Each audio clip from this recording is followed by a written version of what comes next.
Es momento ahora sí de darle la bienvenida a Betty en un domingo más acá en Audición Comidas. ¿Cómo estás, Betty? Día importante para Artsaj, el Día del Renacimiento.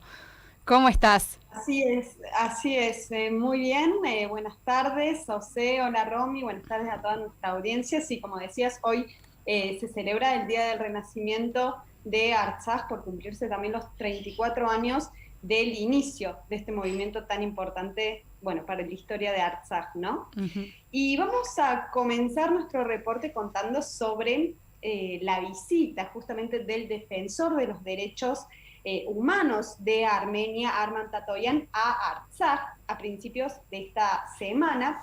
Allí se unió a su par de Artsaj, Gegam Stepanian, y juntos recorrieron diferentes pueblos para recopilar datos sobre la situación de los derechos de los habitantes, bueno, en estas zonas, ¿no?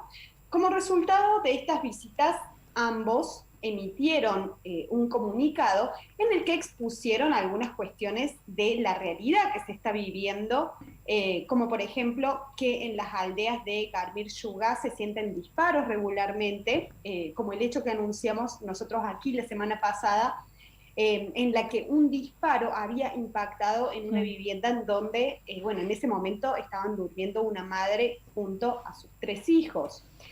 También por otro lado que las Fuerzas Armadas de Azerbaiyán están directamente frente a las casas de estas comunidades, ¿no? A solo unos cientos de metros de distancia, y por esto mismo los habitantes están bajo su completa observación.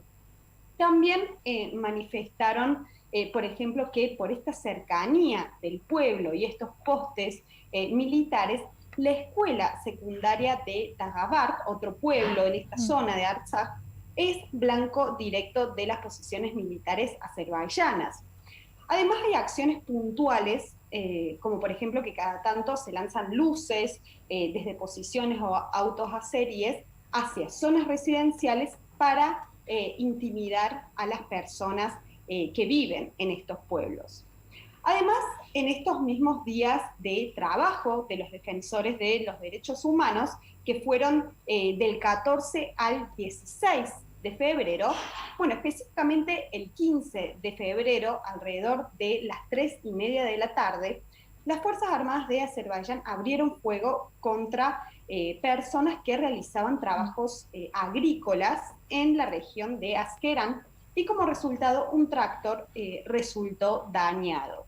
Al día siguiente de este hecho, por la mañana, algunos habitantes del pueblo estaban haciendo trabajos también de poda de viñedos, en este caso, hasta que soldados azeríes se acercaron a ellos y los obligaron a abandonar esa zona.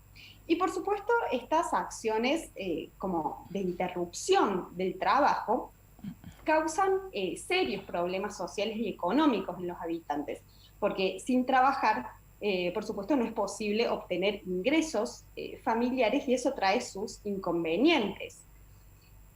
Por otro lado, en la comunidad de Agabno, que se encuentra, bueno, en la región de Lachin, o sea, completamente rodeada de las fuerzas azeríes después de la última guerra, se enfrenta a graves problemas con el agua potable y para el riego.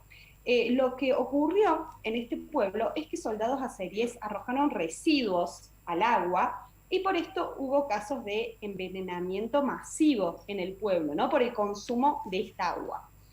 Y este problema del agua, bueno, ya lo venimos Sí, se viene comentando, ¿no? A lo arrastrando, ¿no? largo Este del problema tiempo. en Sí, sí, distintos sí, lugares de es Armenia también. recurrente. Mm. Y no solo ocurre en esta zona, sino también en otras regiones ya de Armenia, como Kegarkunik y Siunik, donde los habitantes están privados de agua, y lo que ocurre es que los manantiales naturales, las fuentes, están bajo el control de Azerbaiyán. Y estos fueron, bueno, algunos de los hechos que se registraron en esta visita y constituyen una violación a los derechos de los habitantes de esta zona fronteriza, ¿no? Otra noticia que también tiene que ver con la violación al régimen de alto al fuego por parte de Azerbaiyán ocurrió el 15 de febrero por la tarde al este de Artsaj, en donde las tropas azeríes dispararon hacia posiciones armenias y como consecuencia un soldado armenio fue herido de bala. Actualmente el estado de este joven se lo califica como estable grave. Y pasemos a la política exterior de Armenia y tenemos, bueno, algunas noticias que tienen que ver con la relación del país con sus vecinos. En primer término, comentarles que tuvo lugar una conversación telefónica entre el ministro de Relaciones Exteriores de Armenia, Ararat Mirzoyan, y su par ruso, Sergei Lavrov.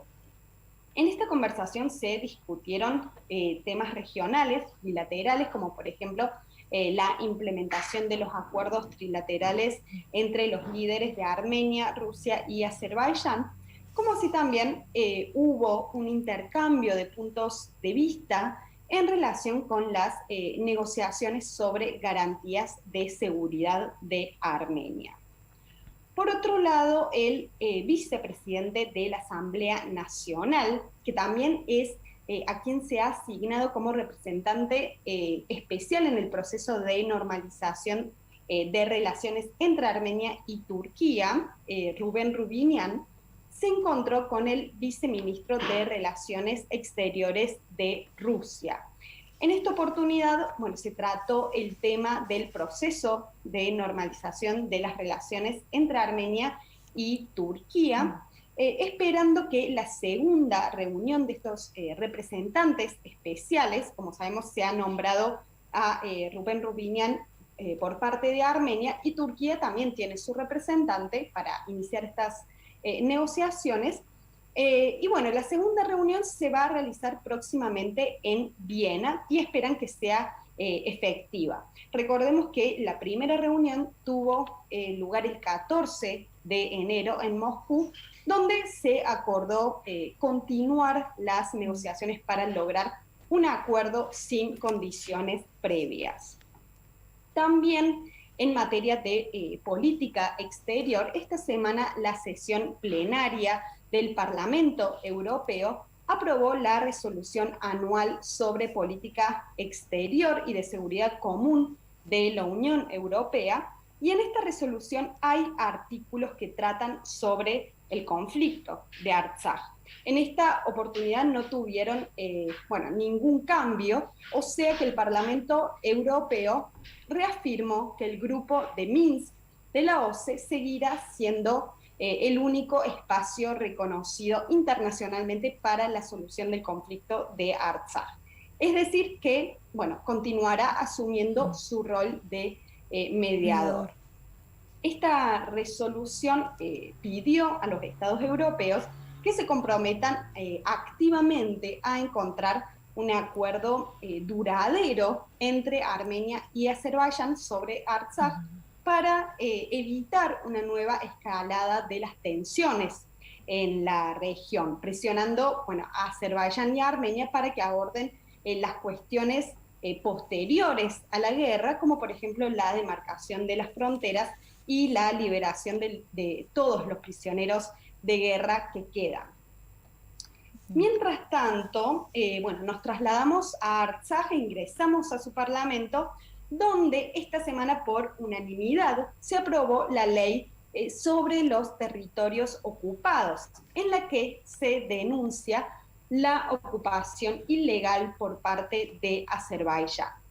Esta ley incluye varios puntos, como por ejemplo la prohibición a empresas extranjeras u organismos a que realicen actividades en estos territorios ocupados por Azerbaiyán, sin el permiso del gobierno de Artsaj. También esta resolución dice que Azerbaiyán, como responsable de la ocupación, deberá indemnizar a las personas desplazadas, así como también proteger los objetos históricos que se encuentran en estos territorios y culturales también, ¿no? Y otra noticia que también tiene que ver con Artsaj, específicamente con su presidente, Aray Harutyunyan, consiste en las intenciones de Azerbaiyán de procesarlo y de arrestarlo. Lo que manifiestan es que el presidente Harutyunyan, que se presenta a sí mismo como el líder de un régimen autoproclamado, esto en palabras del gobierno de Azerbaiyán, será llevado ante la justicia por el supuesto papel en un ataque con misiles contra la ciudad de Ganja, esta ciudad que se encuentra en Azerbaiyán durante la guerra del 2020. Y en este hecho puntual, voy a tomar las palabras de Diario Armenia y nos vamos a remontar a ese momento de septiembre y de octubre del 2020, donde Azerbaiyán bombardeó con municiones de racimo totalmente prohibidas a la ciudad de Stepanakert por muchos días continuos, mientras que Armenia, por su parte, anunció con anterioridad sus objetivos militares de que iba a atacar esa zona de Azerbaiyán, y se pidió explícitamente a las autoridades azeríes que retiren a su población civil de estas zonas, incluida, la población de la ciudad de Ganja.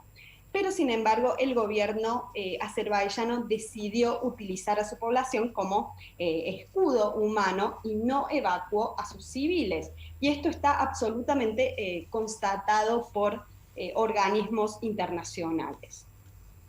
Betty, por otro lado, perdón, en relación también a la guerra de los 44 días y por iniciativa de los diputados de la facción oficialista Contrato Cívico de la Asamblea Nacional, se conformó una comisión investigadora para estudiar las circunstancias de la guerra.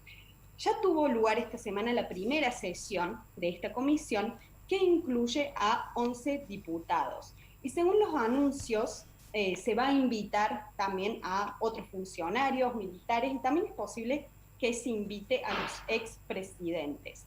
El objetivo de esta comisión es esclarecer ciertos problemas relacionados con el proceso de negociación y también averiguar las razones de inicio de la guerra.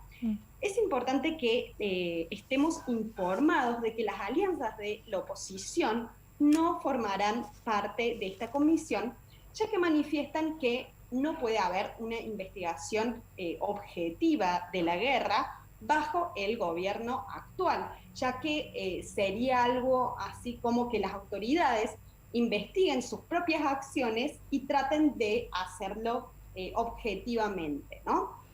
Pero aquí lo que va a ser raro para cualquier resultado que obtenga esta comisión es que solamente participan, fuerzas del oficialismo, ¿no? Entonces, desde ya puedo decirles que cualquier conclusión estará bajo, un gran signo de pregunta.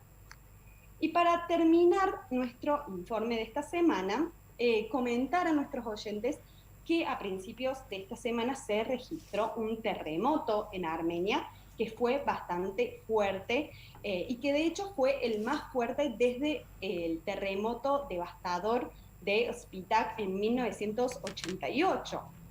Según el Servicio Regional de Protección Sísmica, tuvo una magnitud de 5.2 y el epicentro fue al norte del país, ¿no? Pero se sintió en varias regiones e incluso en Yerevan. Hubo algunos daños materiales, pero afortunadamente no pasó a mayores. Y también días posteriores se registraron réplicas de este terremoto en estas mismas zonas. Bien, Betty, ¿me escuchás bien? Sí.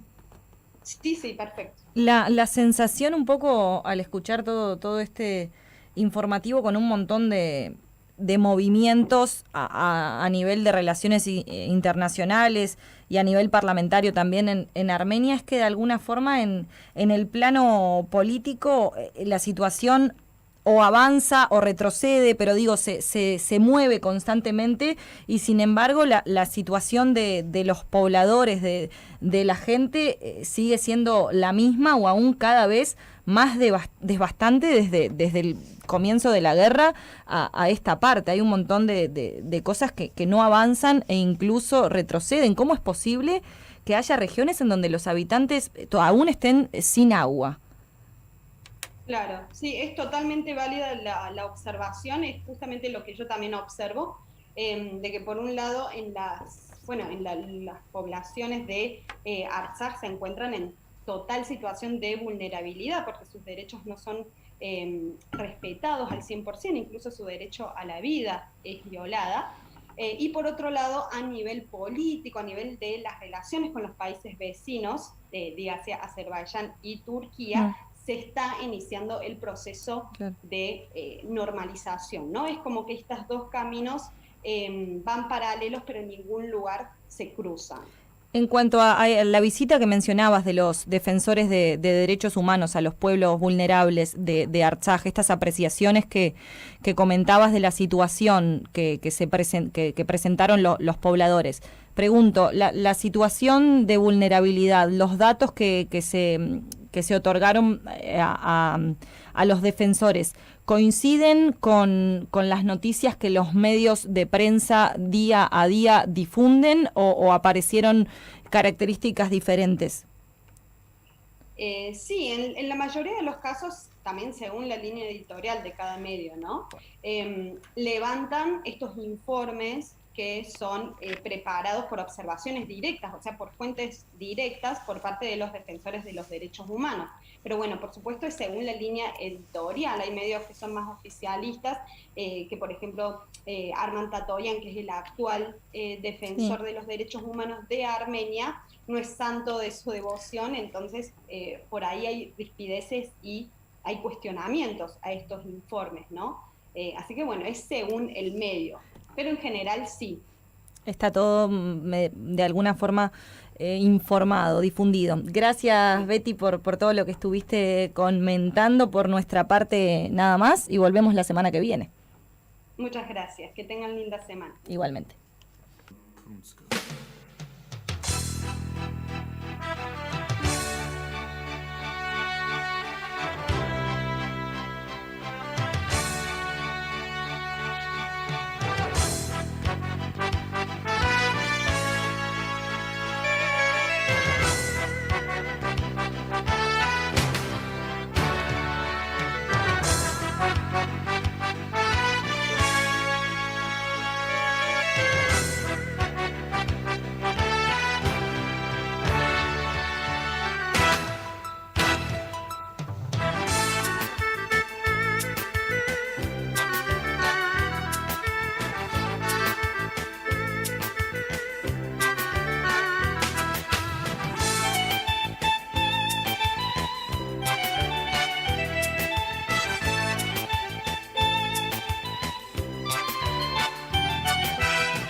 O dar yergri pandi muti fedai nerhayaski asaducyan siruin hamar tajan oreng khachvi pernagal ner togi manan tepander gepelin tashat sagan herostgat misarevin gejabdin pernagal ner togi manan